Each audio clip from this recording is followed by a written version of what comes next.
শিক্ষামন্ত্রীর পদত্যাগের দাবি নিয়ে আন্দোলনরত শিক্ষার্থীদের এই স্থান থেকে সরিয়ে দেওয়ার চেষ্টা আইন শৃঙ্খলা বাহিনীর সদস্যদের। দর্শক, আবারও ধস্তাধস্তি কিন্তু শুরু হয়েছে আন্দোলনরত শিক্ষার্থীদের আইন শৃঙ্খলা বাহিনীর সদস্যদের সাথে। আমরা দেখছি আইন শৃঙ্খলা বাহিনীর সদস্য যারা রয়েছেন তারা কিন্তু সাজোয়া পোশাক পরে বেশ সতর্ক অবস্থান নিয়েছেন। একটু বলে রাখতে চাই, ভেতরেই প্রধানমন্ত্রী তারেক রহমান কিছুক্ষণ আগেই ঢাকা বিশ্ববিদ্যালয়ে তিনি এসেছেন এবং ঢাকা কলেজ সহ ইন্টারমিডিয়েট পড়ুয়া শিক্ষার্থী যারা সায়েন্স ল্যাবে শিক্ষামন্ত্রীর পদত্যাগের দাবি নিয়ে অবরোধ করছিল, তারা কিন্তু সেই অবরোধ থেকে ঢাকা কলেজে আসেন এবং ঢাকা কলেজ হয়ে এই ঢাকা বিশ্ববিদ্যালয়ের ভেতরে প্রবেশের চেষ্টা করেন এবং প্রবেশ মুখেই আইন শৃঙ্খলা বাহিনীর সদস্য যারা রয়েছেন তারা কিন্তু তাদেরকে আটকানোর চেষ্টা করেন। তবে প্রথমে আইন শৃঙ্খলা বাহিনীর যে মানব দেয়াল সেটি ভেঙে ফেলার চেষ্টা করেন তারা। এরপরে আইন শৃঙ্খলা বাহিনীর সদস্যরা সাজোয়া পোশাক পরে বেশ সতর্ক অবস্থানে তাদেরকে স্থান থেকে হটানোর চেষ্টা করেন। এই মুহূর্তে আবারও কিন্তু ধস্তাধস্তি শুরু হয়েছে। যেমনটি দেখছেন, আন্দোলনরত শিক্ষার্থীদের সঙ্গে আইন শৃঙ্খলা বাহিনীর সদস্য যারা রয়েছে তাদের ধস্তাধস্তি কিন্তু শুরু হয়েছে। আইন শৃঙ্খলা বাহিনীর সদস্যরা বেশ সচেষ্ট এবং বেশ সতর্ক অবস্থানে রয়েছেন তাদেরকে স্থান থেকে সরিয়ে দেওয়ার জন্য।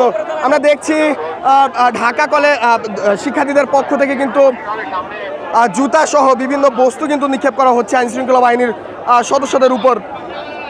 তবে আইন শৃঙ্খলা বাহিনীর সদস্য যারা রয়েছেন তারা কিন্তু বেশ সতর্ক অবস্থানে রয়েছেন এবং কোনো ধরনের অপ্রীতিকর ঘটনা যাতে না ঘটে সেদিকে কিন্তু তারা বেশ সচেষ্ট, সেটি আমরা দেখছি। এখন পর্যন্ত তাদেরকে শিক্ষার্থী যারা রয়েছেন তাদেরকে আটকানোর চেষ্টা তারা করে যাচ্ছেন।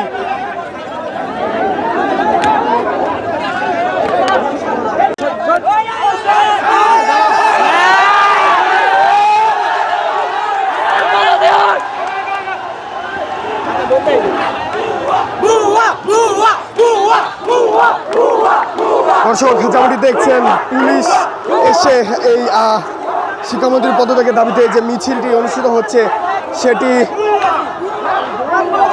আটকানোর চেষ্টা করছিল। সেখানে ভুয়া স্লোগান কিন্তু দিয়ে বা শিক্ষার্থী যারা রয়েছেন তারা কিন্তু সামনের দিকে অগ্রসরিত হচ্ছে।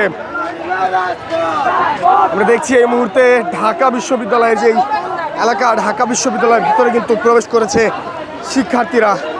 কিছুক্ষণ আগেই সায়েন্স ল্যাব মোড় অবরোধ করে সেখান থেকে স্লোগান নিয়ে ঢাকা কলেজ পর্যন্ত এসেছিল এবং ঢাকা কলেজ থেকে এবার ঢাকা বিশ্ববিদ্যালয় অভিমুখে কিন্তু চলে এসেছে আন্দোলনকারীরা। একটু বলে রাখতে চাই, কিছুদিন আগেই শিক্ষামন্ত্রীর পদত্যাগের কিছুদিন আগেই কুমিল্লায়